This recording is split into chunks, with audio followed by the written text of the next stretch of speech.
The summer of 1502. A fleet under dark sails is approaching the Indian city of Calicut, and on shore they already know. This is a man to be feared. His name is Vasco da Gama, and he has returned.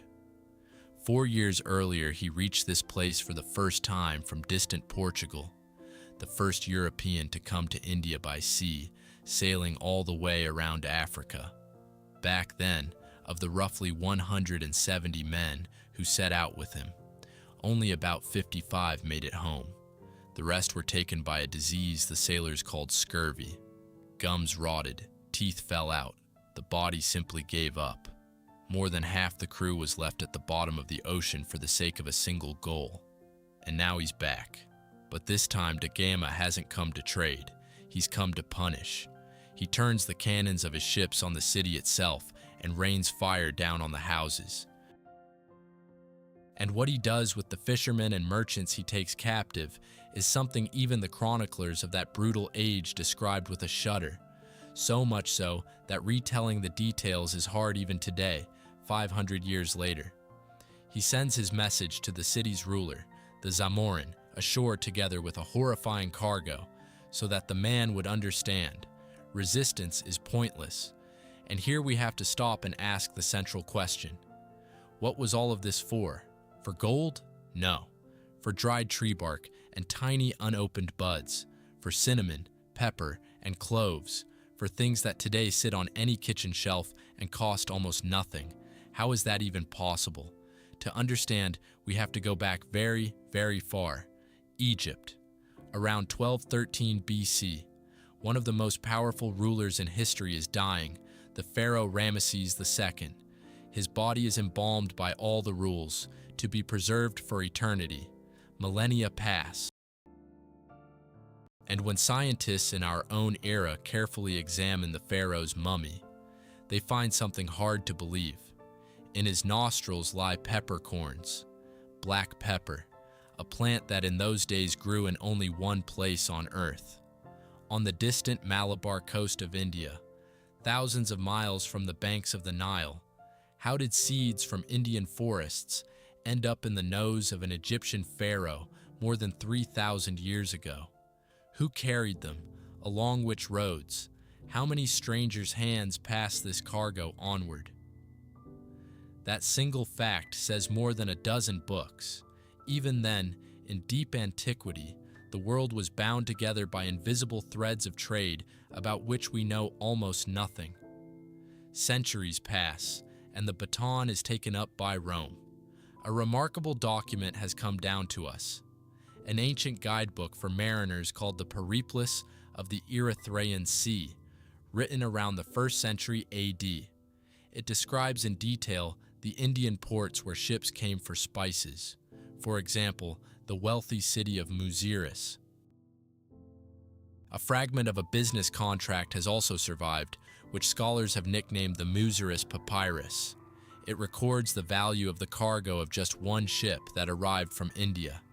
And the sum is staggering, about 7 million sesterces. In Rome, that kind of money could buy whole estates with land and people, and that's the value of the goods on a single vessel. To make sure this isn't the invention of ancient scribes, you only have to dig in the ground. On the coast of the Red Sea, archaeologists have excavated the ancient Roman port of Berenice, the place from which ships departed for the east. And right there in the soil, among the sand and the debris, they found it, Indian black pepper, lying there for nearly 2,000 years. The picture that emerges is troubling. Roman silver and gold flowed eastward in a river into India, and back came sacks of spices. The money went out and never returned. The empire was quietly growing poorer, giving up its wealth for pinches of fragrant bark and grains of pepper. Even then, the more sober-minded Romans grumbled that the country was being ruined by the whim of the tongue. But who stood in the middle? Who carried all this? And why did they grow so fabulously rich? This is where it gets really interesting. Between India, where the spices grew, and Europe, which craved them, stretched a long chain of middlemen. Back in antiquity, the trading people known as the Nabateans, whose capital, the city of Petra, was carved directly into rose-colored cliffs, held in their hands the caravan routes along which incense and spices traveled. Later, their place was taken by Arab merchants, and at the very gates of Europe, the Venetians ran the show, and everyone whose hands the goods passed through tacked on their own markup. But that wasn't even the main thing. The main thing was the secret. The middlemen guarded one truth above all, where the spices actually grew. The real places, the island of Sri Lanka, the Malabar coast, the distant Moluccas, remained under the strictest secrecy. And Europeans knew almost nothing, and believed the most absurd inventions. It was seriously thought, for instance, that cinnamon grew somewhere in Arabia, when in fact it was being brought in from the other end of the world. Merchants deliberately spun frightening legends about monstrous birds and savage beasts guarding the spices, just to kill off any desire in outsiders to seek the source themselves. And there was one more key to the whole system: knowledge of the winds. In the Indian Ocean, the winds blow one way for half the year, and the opposite way for the other half. These winds are called the monsoons. Anyone who knew their schedule could cross the ocean and return with a cargo. Anyone who didn't was doomed. And this knowledge, too, the middlemen guarded like the apple of their eye. And now the answer to the question we started with comes together. Why did spices cost a fortune? Not at all because they were physically scarce.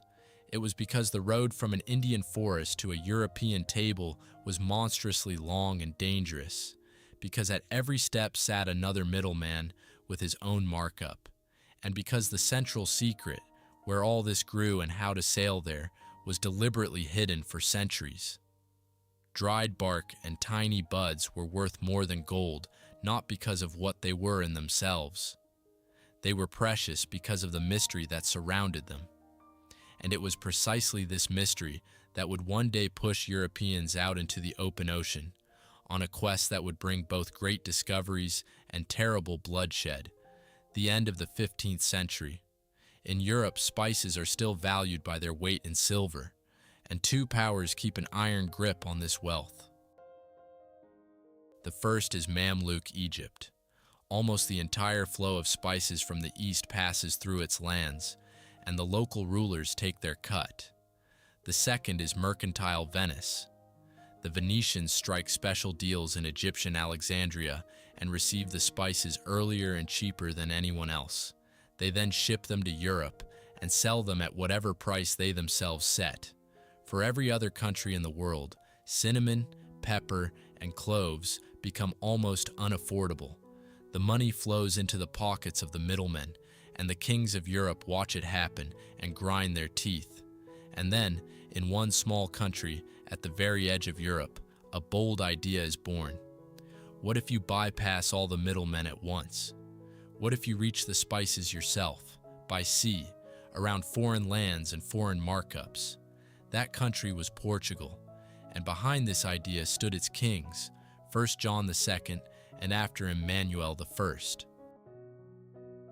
They set themselves a goal that struck many as madness: to find a sea route to India around the whole of Africa. No European at the time knew whether it was even possible to sail around that vast continent. The maps trailed off into emptiness, and sailors whispered that further south lay a boiling sea where ships were cooked alive. But the Portuguese pushed on, step by step, first reconnaissance.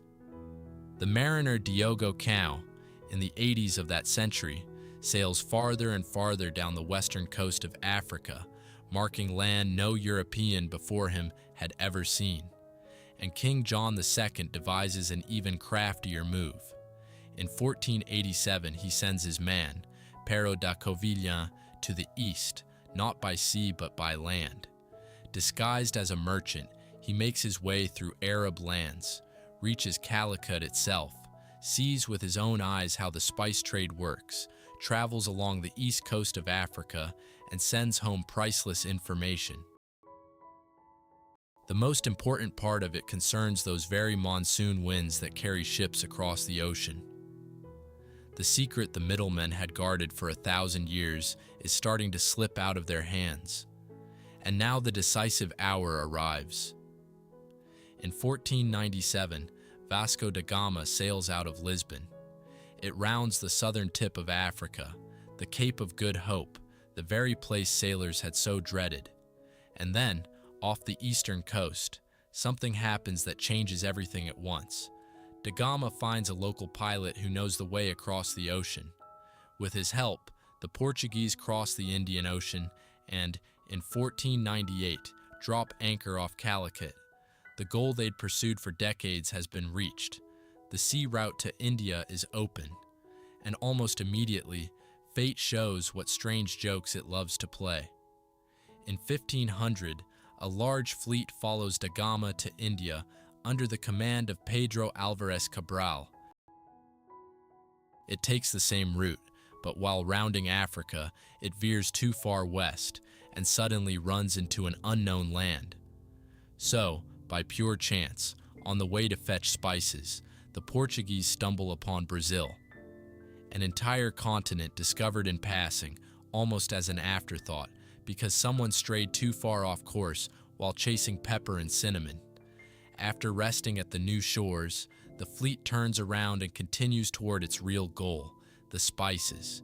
Discoveries pile up, and so do new lands, until the two great maritime powers of the day, Portugal and Spain, sit down in earnest to divide the world between them. In 1529, they sign the Treaty of Zaragoza and draw a line on the map right through the middle of the ocean. On one side, the holdings of one crown. On the other, the holdings of the other. And what they're carving up isn't empty islands, but the very heart of the spice trade, the distant Moluccas, the only place on earth where cloves and nutmeg grew at that time. Two countries calmly trace a border through lands where entirely different peoples live, without ever asking their opinion. And now, about the money, because money is what drives this whole story. The very first cargo of spices Vasco da Gama brings back from India sells in Europe at such a colossal profit that it pays for the entire voyage many times over, despite the lost ships and the men who died. The king sees this and understands. You can build an entire state on this. In Lisbon, a special agency is created, the Casa da India, the House of India. It takes the whole spice trade under full state control. From now on, no one can simply sail east and bring back goods. Everything goes through the crown. Profits pour into the royal treasury in a flood.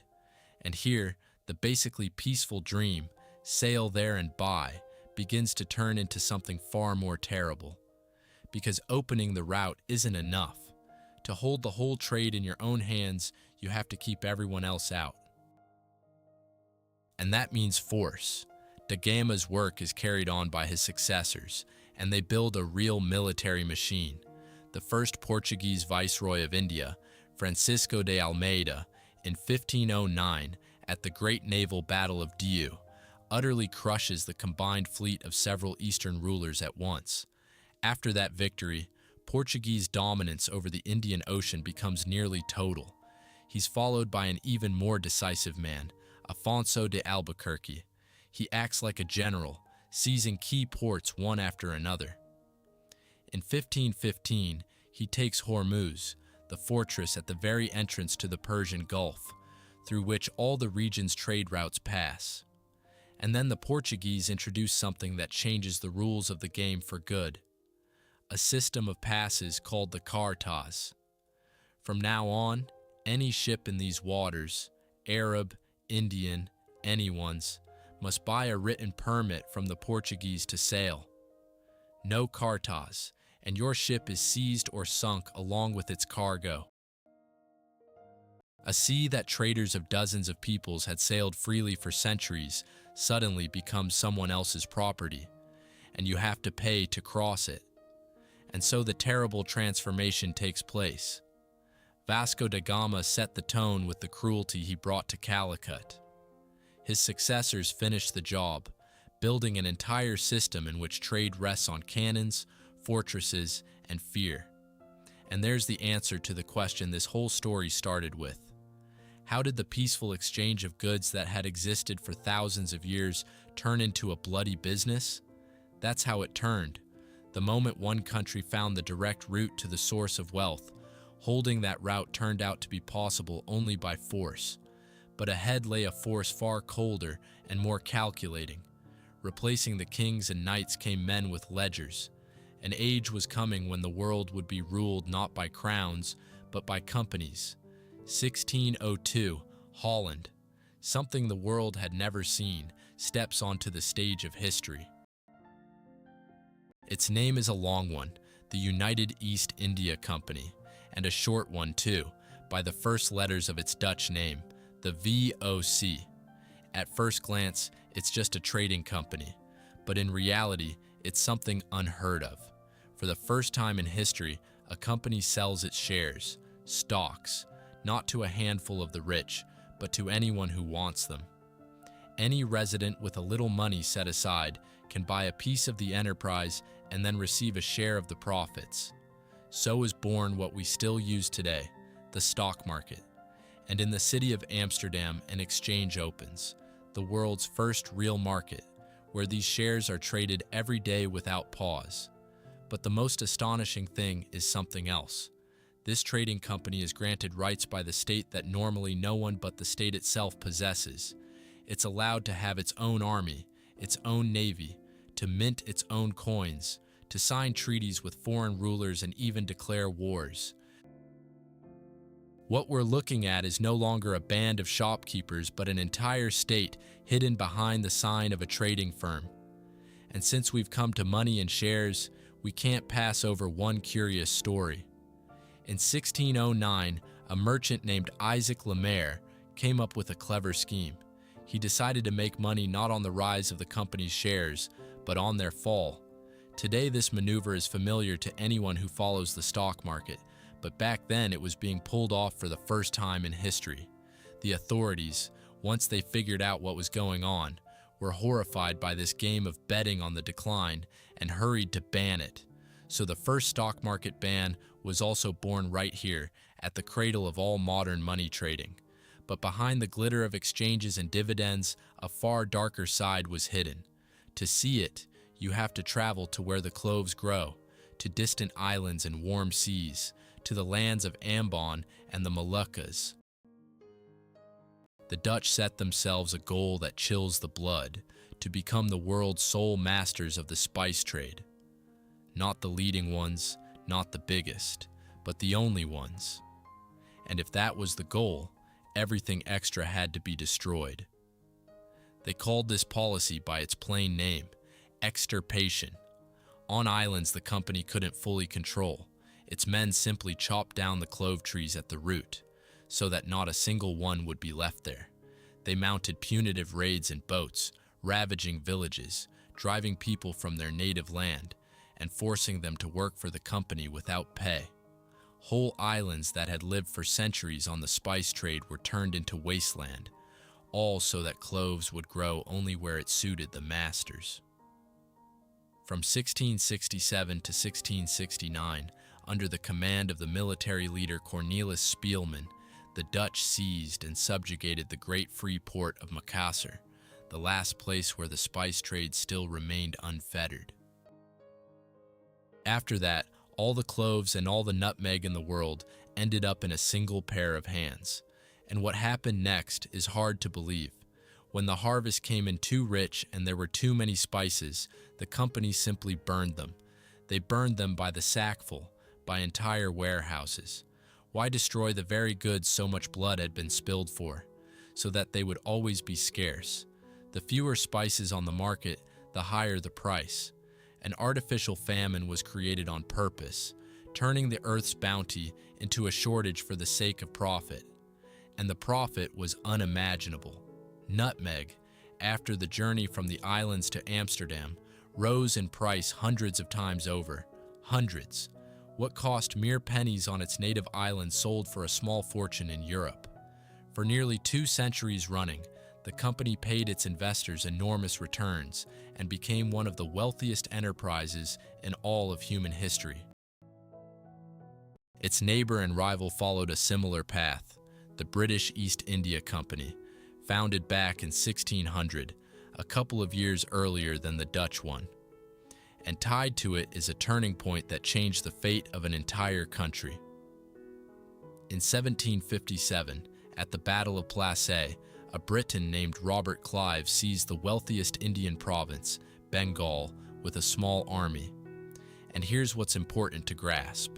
A trading office, a shop selling goods, suddenly turned into the ruler of a vast land with millions of inhabitants and an army of its own. Merchants became sovereigns. The company began to rule India, but every monopoly, no matter how firmly it holds on, eventually cracks. And the ones who broke it were desperate, daring men. A Frenchman named Pierre Poivre, in the middle of that century, undertook a bold venture. Secretly, at the risk of his life, he managed to smuggle living seedlings of nutmeg and clove out of the Dutch islands, the very things their masters guarded more strictly than gold. And he planted them in new places, on the island of Mauritius and in the Seychelles.